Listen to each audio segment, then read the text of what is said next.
Web serials இனி டிவிக்கு முன்பே சன் நெக்ஸ்ட் ஆப்ல ஜாலியா எல்லாருக்கும் முன்னாடியே பாருங்க. இப்பவே சன் நெக்ஸ்ட் ஆப்பை டவுன்லோட் பண்ணி சப்ஸ்கிரைப் பண்ணுங்க. காமாட்சி, உங்ககிட்ட பேசணும், கொஞ்சம் வாங்க. என்ன பெரியப்பா? வாங்க மாப்பிள்ள, இந்த வந்துடும். சரிங்க மாமா.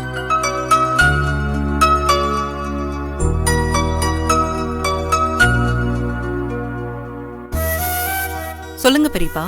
கையில ஊர்ல இருந்து என் ஃப்ரெண்டு ராமச்சந்திரன் வர்றான்னு சொன்னேன். ஆமா, இப்பதான் சொன்னீங்களே. அதாமா, அவன் இங்க வர்றதுக்கு காரணமே அவன் பிள்ளைக்கு ஒரு நல்ல வரனா பார்க்கதாமா. என்னதான் வெளிநாட்டுல வேலை, சொத்து, பத்து, வசதியான வாழ்க்கைன்னு இருந்தாலும் அவன் வீட்டுக்கு மருமகளா வரப்போற பொண்ணு சாதாரண குடும்பத்துல இருந்து வந்தாலும் பரவாயில்ல, ஆனா நல்ல பொண்ணா இருக்கணும்னு கேட்டான். எனக்கு அதை கேட்டதும் நம்ம ஆனந்தியோட நினைப்புதாமா வந்துச்சு.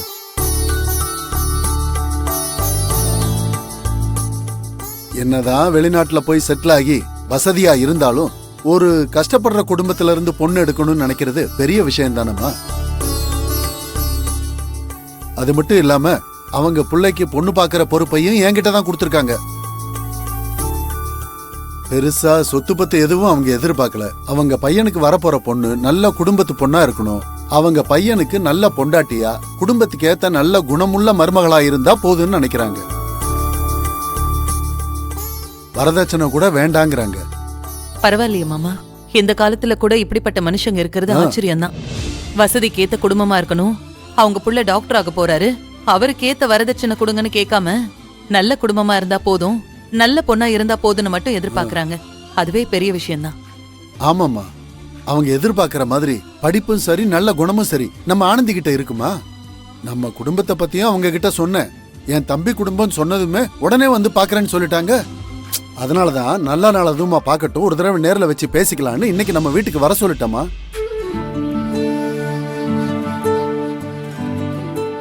என்னம்மா யோசிக்கிறீங்க? திடீர்னு இப்படி சொல்றேன்னு நினைக்காதீங்க. நியாயமா பார்த்தா என் தம்பி ஸ்தானத்துல இருந்து நான் தான் எல்லா பிள்ளைங்களுக்கு கல்யாணம் பண்ணி வச்சிருக்கணும்.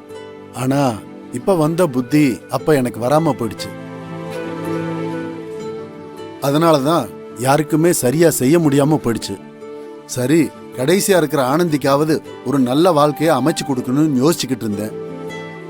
அதுக்கேத்த மாதிரி கடவுளா பார்த்து இப்படி ஒரு பாக்கியத்தை எனக்கு கொடுத்துருக்காங்க.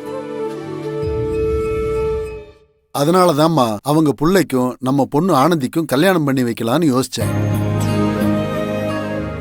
எல்லாத்துக்கும் மேல இப்படி ஒரு நல்ல சம்பந்தத்தை விட்டுற வேணான்னு தோணுச்சு. அதனாலதான் சொல்றேன். உங்ககிட்ட ஒரு வார்த்தை சொல்லாம அவங்கள வர சொன்னதுக்கு தப்பா நினைச்சுக்காதீங்க. ஐயோ, அப்படியெல்லாம் எதுவும் இல்ல மாமா. இதுல தப்பா நினைக்கிறதுக்கு என்ன இருக்கு? நீங்க என்ன செஞ்சாலும் அது எங்க குடும்ப நல்லதுக்காக தான் செய்வீங்கன்னு எனக்கு முழு நம்பிக்கை இருக்கு. என்னம்மா கயல், சொல்லாம கொள்ளாம நான் முடிவெடுத்தது பெரியப்பா மேல ஏதாவது கோவமா? அப்படி எதா இருந்தாலும் மனசுல பட்டதை வெளிப்படையா சொல்லுமா. உன் விருப்பத்தை மீறி நான் எதுவும் செய்ய மாட்டேன். என்னதான் பெரியப்பாவா இருந்தாலும் இந்த விஷயத்துல முடிவெடுக்கிற உரிமை உங்ககிட்ட தான்மா இருக்கு. பெரியப்பா, நான் அப்படியெல்லாம் யோசிக்கல.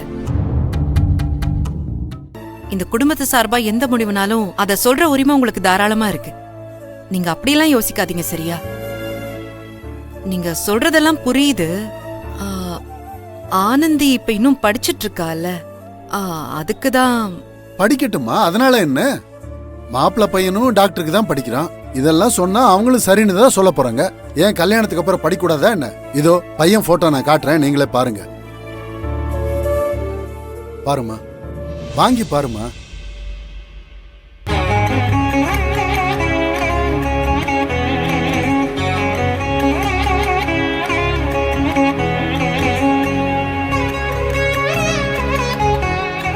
இத பாருங்க, பையன் நல்லா லட்சணமா இருக்கான்.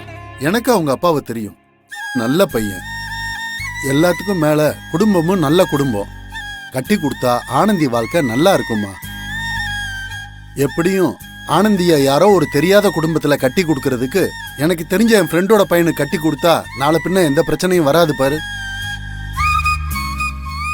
அதான் நாளை தள்ளி போடாம நல்ல நாள் அதுவுமா இன்னைக்கு வர சொல்லிட்டேன். அப்படியே மாப்பிள்ள பையனும் நம்ம ஆனந்தியும் ஒருத்தர் பாத்துக்கிட்டாங்கன்னு வைங்களேன், புடிச்சு போறதுக்கு வாய்ப்பு இருக்குல்ல. நீ எதுவும் மனசை போட்டு குழப்பிக்காத கையில, எல்லாத்தையும் நான் பாத்துக்கிறேன். நீ சரின்னு சொன்னா மட்டும் போதுமா, மத்ததெல்லாம் நல்லபடியா நடத்தி முடிக்க வேண்டியது என்னோட பொறுப்பு. நீ சொன்ன மாதிரி கல்யாணம் முடிஞ்சிட்டு கூட ஆனந்தி நல்லா படிக்கட்டும், அதுக்கு யாரும் தடை சொல்ல மாட்டாங்கம்மா. நீங்க நல்லா யோசிச்சு ஒரு முடிவை சொல்லுங்க. நான் சொல்ல வேண்டியதை சொல்லிட்டேன். பேசிட்டு என்னன்னு சொல்லுங்க, நான் அங்க இருக்கேன். சரிம்மா.